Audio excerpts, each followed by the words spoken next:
Hey everyone. So a friend asked me what I thought about Shadow of the Erdtree without getting into any spoilers, so I told him it was simultaneously the best and worst of FromSoft. Exploration was great once you got over the initial hump of linearity in the beginning area, and I had a blast going through the open world.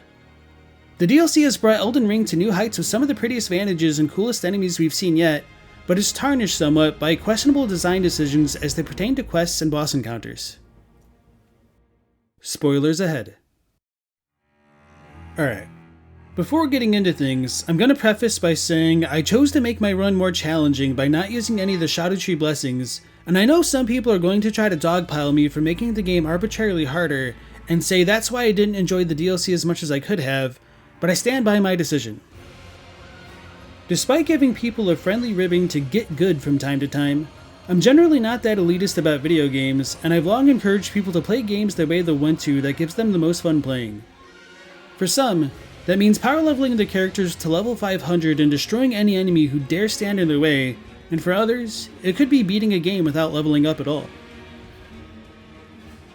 The very first FromSoft game I played was Dark Souls 1, and after dying to a boss over and over and eventually experiencing the joy of success, I had the passing thought that I'd really enjoy it and know I'd gotten good if I were able to kill a boss on my very first attempt at them.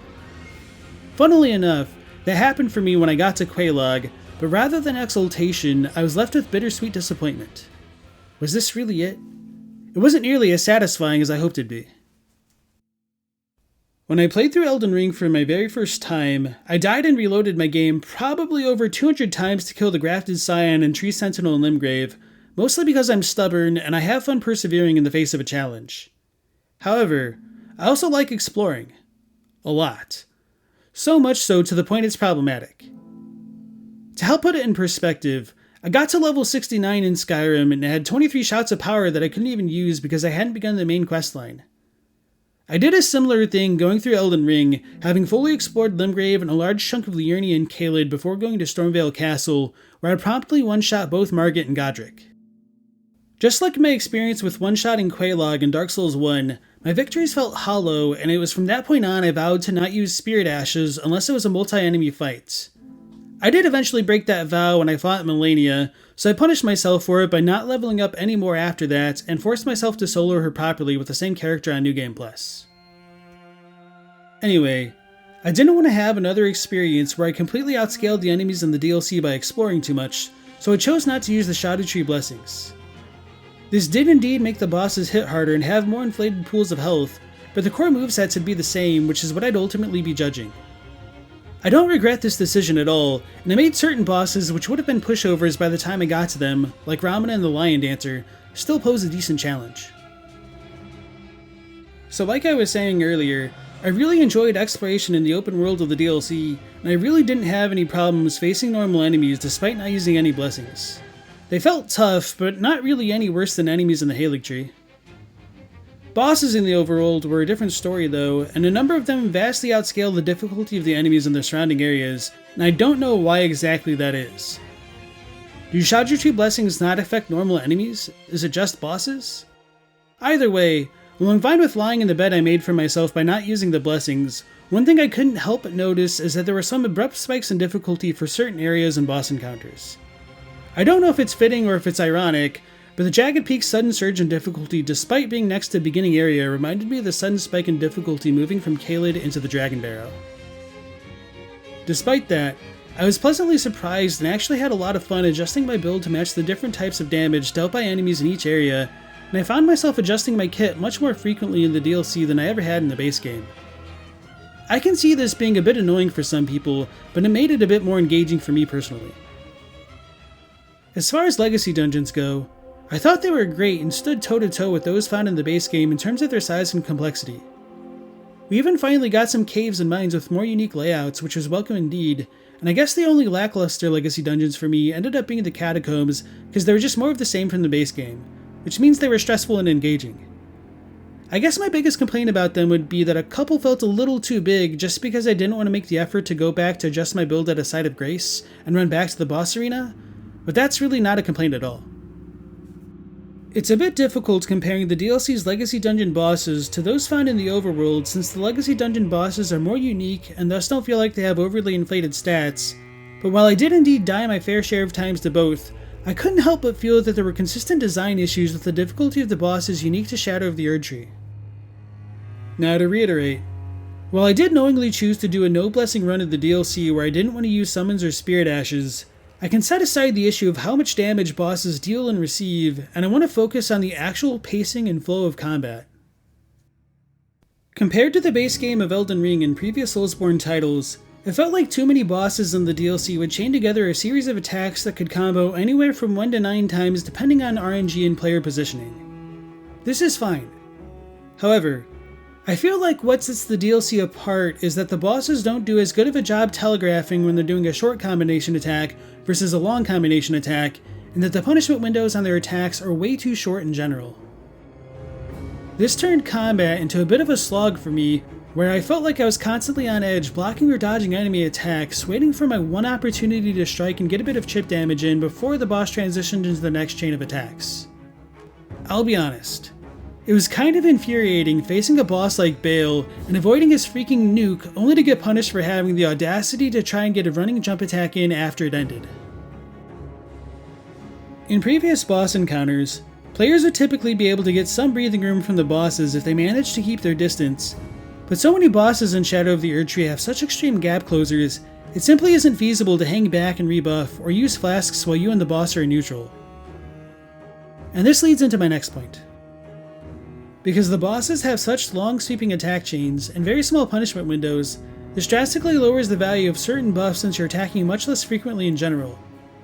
You also put yourself at significant risk reapplying buffs unless you do it on one of the bosses in frequent punishment windows, so it extends the time you're going to be in combat even further. I was initially going to play through the DLC using Twin Scavenger curved blades, one to proc frost and the other bleed, but I quickly abandoned that idea once I realized it was too cumbersome trying to balance keeping my seppuku and chilling mist buffs active, in addition to finding opportunities to hit enemies frequently enough to proc the status effects. This was pretty disappointing since I didn't have any issues with this in the base game, though to be fair, some of it may have been also due to being less willing to trade with enemies in general from not using any Erdtree blessings. This isn't to say there aren't opportunities to inflict status effects onto enemies, but enemies felt tuned to be hyper-aggressive to the detriment of solo play, and that you really needed a summon or a spirit ash to hold enemy aggro long enough to either reapply buffs, deal status effects, or just give you enough time to heal safely back to full HP. Setting all that aside, I want to briefly touch back on the way bosses would chain attacks together.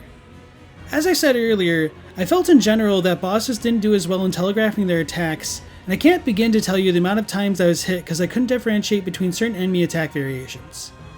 Maybe some of it is getting older, and maybe some of my reflexes are getting worse, but I'd really like to not believe that, and I think FromSoft could have done a better job by incorporating some more of its sound design, helping distinguish when a boss is going to be doing a 2-hit combo versus a 7-hit combo, but I still think this would be less than ideal for players who are deaf, hard of hearing, or need to play with the sound turned off. I feel like a bit of a broken record for saying this, but I think these points are subtly different enough to warrant commenting on. So, because it was a lot more difficult to differentiate between enemy attacks, it also made it a lot more difficult to judge when it was safe to punish enemy attacks. Even then, because the punishment windows are so short, there are still times I'd get struck for trying to guard counter the final hit of an enemy's attack, which is beyond frustrating and further encourages a much more passive playstyle. Though I admit, some of it could be on me for being less willing to trade from not using any blessings. Even so, this feels more like a design issue to me than a skill issue, since I can't predict what moves enemies are going to do next.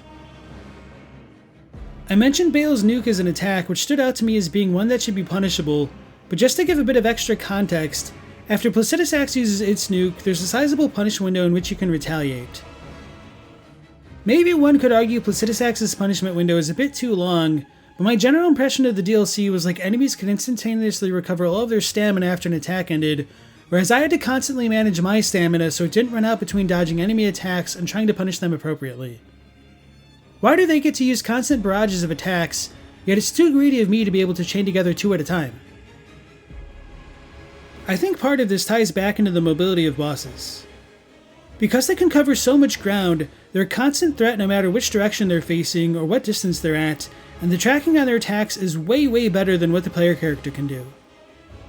On bosses like Margit and Godric, you could avoid one attack at a time and maybe get a hit in while they're out of position, but for bosses like Bale, Gaius, Rolana, and Mesmer, you need to have absolutely perfect positioning, otherwise you run the risk of being clipped by their follow-on attacks, some of which are dependent on RNG, so what might work as a punish for you on one move might not work a second time if a boss transitions into a different attack pattern. In some ways, I think this is still giving the bosses a bit too much credit and that there genuinely isn't enough of a cooldown between some of their attacks. Even though I gave every boss a good old college try solo, I did eventually break down and use Spirit Ashes and summons for the following fights listed on screen now. With that being said, it felt like there were plenty of times where I dodged an enemy attack perfectly, yet still get punished for trying to attack or summon my Spirit Ashes. Now obviously, there's a time and place to dodge an attack and summon, but it felt a little extreme when fighting a boss like Bale who'd immediately punish me for having the audacity to try and summon after dodging an attack while he's over 40 meters away. It led into having a feeling of helplessness. If I can't even summon my Spirit Ashes after dodging an enemy attack while they were set to neutral at such a large distance, when was I ever supposed to know when it was safe to do so? Very specific attacks with large recovery windows? Am I really just meant to turtle up and play passively until such an opportunity presents itself? It really seems that's what the devs are going for, and that the only viable way to approach some boss fights involves having a third party to draw aggro away, or by playing extremely defensively and relying on things like shield poking. These are all viable strats, don't get me wrong, but it's just not my preferred way to play these games, and it really felt as though the bosses could have used a lot more tuning to feel more fun and interactive for solo play. But on the off chance you're facing a boss that isn't extremely quick and aggressive, there's a really good chance they're going to have a phase 2 where they turn Super Saiyan and gain additional magic or elemental damage that you can't fully mitigate, turning into a battle of attrition. This used to be done a lot more seldomly in the past, but it just became so par for the course in Shadow of the Erdtree it just felt a bit more tiring than anything else. And if FromSoft wants to keep incorporating hybrid damage types into their fights, I really think they should reconsider having equipment which only fully mitigates physical damage. Where are the shields that can fully block physical and fire damage, or magic and holy damage? It's already punishing enough having to manage your stamina while blocking and rolling, and we've gotten Ashes of War which fully mitigate damage like Vow of the Indomitable, so this doesn't seem like too crazy of an idea, but I just don't think it's one they've considered. There were also quite a few times it felt like I was fighting the camera as well as the boss, and some could have really used a few extra lock-on points. You can lock onto the feet of drakes or modern dragons, for example, but you can't lock onto Bale's feet or an ancient dragon's for some reason. Deathbirds have always been really awkward to fight up close, and adding a lock-on point to their feet would help stabilize the camera as well as allow the player's weapons to track their bodies better. Beyond that, we really need an option to expand the field of view or tone down enemy transparency on certain enemies like the Lion Dancer and the Golden Hippopotamus.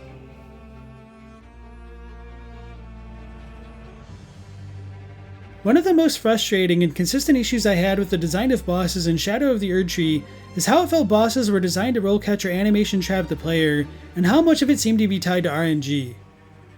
Like I mentioned with Bale killing me for pulling out my Spirit Ashes, there are plenty of other times I was hit for trying to reply to an enemy attack, but the issue was the enemy's responses weren't consistent, so it always felt like a gamble deciding whether or not to go in based on the whims of what move an enemy would do next.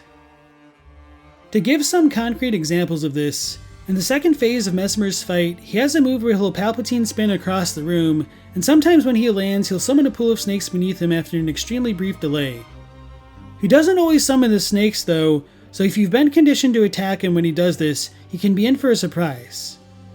If the snake attack was delayed half a second so a player could get in and get out, it wouldn't be a problem, but with the current design of Mesmer's attacks and his overall agility, encourages a much more passive and less engaging playstyle. Gaius also has a number of similar problems, where he can be fine punishing certain moves only for one's positioning to be slightly off or his RNG to suddenly shift course to ruin a run. And because these punishment windows are so short and inconsistent, a number of these bosses cross the threshold from being challenging to feeling more unfair to me, and as though they needed to be fought with summons or Spirit Ashes. Now, of course, I'm sure with enough time and effort, someone will be able to tell what attack is coming out when, and to a certain degree this is a skill issue, but my overall issue is that most bosses were either too mobile, too inconsistent, too hyper-aggressive, or not punishable enough to the point combat became a slog for me, or when these issues didn't arise, the bosses dealt hybrid damage to make it a war of attrition. I really enjoyed Rolana's first phase, for example, but I ended up summoning some base level skeletal militiamen in her second phase just so I could actually cast Rot Breath on her, since I didn't want to take the time farming Ionian butterflies from the basilisks in the Lake of Rot for an 8% drop chance to craft rot pots. I'm really surprised and a little disappointed we didn't get more options to buy materials for crafting items, and it sucks there's still a finite amount of certain items one can attain per new game cycle, like larval tears and black key bolts.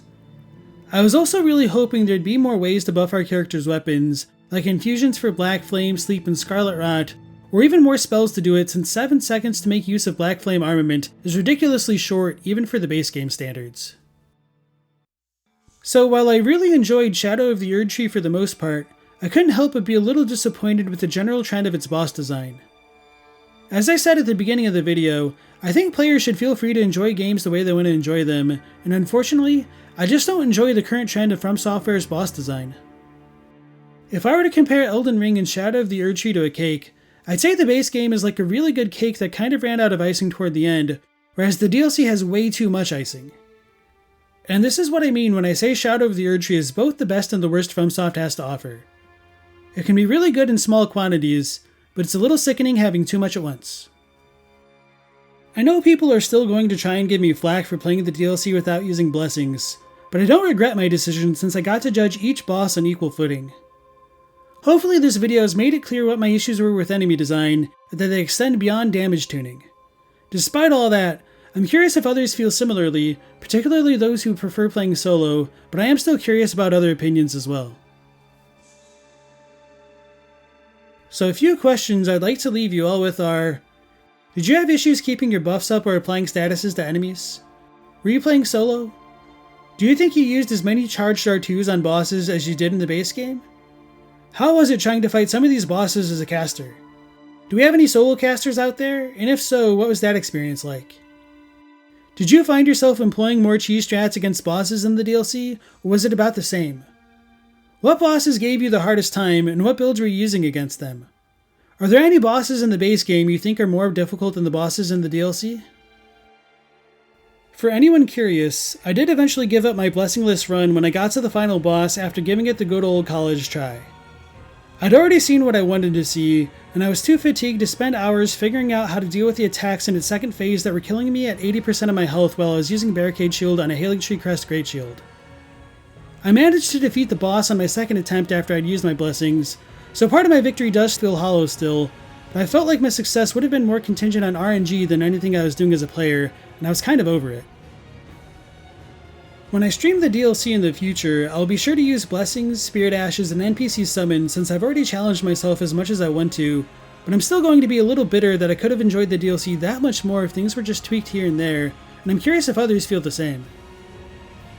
Anyway, I'm done ranting for now. Thanks for watching, and special thank you to all my patrons and channel members who help support the channel and keep it alive. I appreciate it. Until next time. Last Protagonist out.